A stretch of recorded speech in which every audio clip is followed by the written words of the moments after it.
Happy Halloween 2020. Sharon Horne-Ellstrom here, and today we're going to do something fun. I know I don't do very many fun things, and that's a lesson that I needed to learn. We need to do more fun things in our businesses and in our life. So today we're going to talk about 22 different Halloween idioms. Since we talk about idioms every day, and I think they're fascinating and fun, I wanted to share 22 idioms, and I've got this cute filter, and if I open my mouth, I get the cool yellow eyes, which is really, really fun. So I guess I'm a vampire bat cat for Halloween with a pumpkin bib. I don't know, craziness, but I have always loved Halloween. Halloween is one of my favorite holidays. It's always been fun. So I like to find fun ways to tie it into my business. People would dress up for work, which is really interesting when you're making Italian food, having people in costumes and then have your aprons and your hairnets and your helmets. And nowadays we'd have to have masks in order to produce that Italian food product, but it was always fun. So what I'm gonna do today is something fun. I'm gonna share the 22 Halloween related idioms and what they mean very briefly, and then I want you to pick your favorite, or if you know of another Halloween related idiom or a spooky idiom that I didn't say, go ahead and share that in the comments below and people can weigh in on that as well. So today, 22 Halloween related idioms just for the fun of it. I need my magnifying glass for this one. It says our first one, skeleton in the closet. That means, of course, an embarrassing scandal or fact that you don't want other people to find out about. Does your business have any of those? Oh, and what you can do for the fun of it with this today is think about these idioms and how, instead of me telling you how they might impact you or your business, you think about the one that you choose as your favorite. How could you use that, or how does that impact you and your business, your current business activities? So skeleton in the closet. Hopefully you don't have very many, if any of those, but we all do. We all have things that have happened in our lives that we would prefer other people didn't know about. Usually they're embarrassing things, right? Ghost town is our second one. That means a deserted place or a place where there aren't any people. I've actually been to ghost towns. I think they're fascinating and very cool. Scaredy cat means someone who is easily frightened or afraid of something.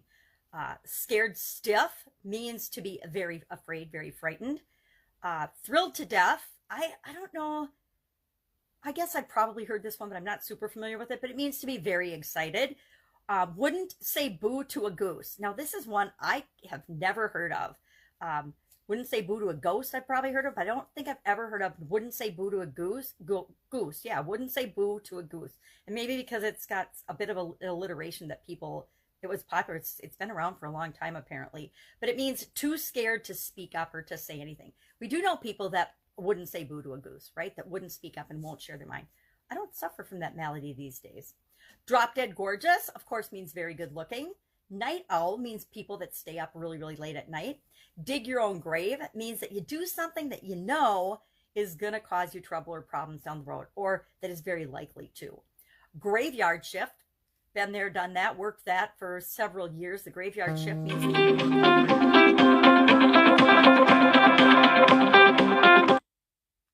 sorry about that, my sister calling me. Over my dead body means to refuse to do something. Absolutely, positively not. Now, I guarantee I've used this one on my kids and my ex-husband. I would say, over my dead body, are you going to do that or say that or participate in something?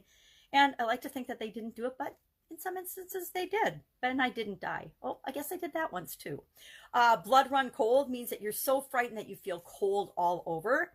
Devil's advocate is a person who argues with an unpopular opinion. So the devil's advocate is somebody who plays the other side, the devil's advocate. And I've definitely used this one. I've definitely played the devil's advocate. I always like to look at both sides of a situation, of a challenge, of an argument, of a discussion, to say what are the pluses and the minuses of everything. So I often play my own devil's advocate.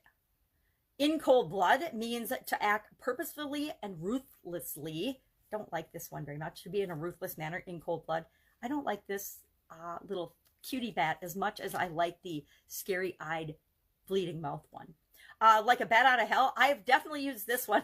It's about somebody or something that is happening very quickly or very suddenly. Stab in the back, experienced this one as well. Julius Caesar is, of course, the most famous example of someone being stabbed in the back. It's when a friend or an acquaintance betrays you.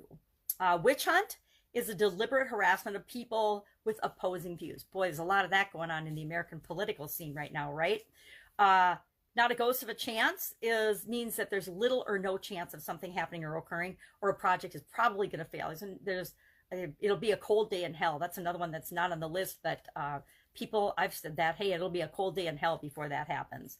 Spill your guts means to confess all. Dead on your feet means you're really, really extremely tired. A devil of a job means a really difficult, challenging job. Make one's blood boil means to make somebody really, really angry. Have you ever done that? I used to be really good at that, riling people up and making their blood boil. And it's dead in the water means a failed plan or a failed project. So those are my quick 22 or 23 and maybe 24 idioms that I found related to Halloween just for the fun of it.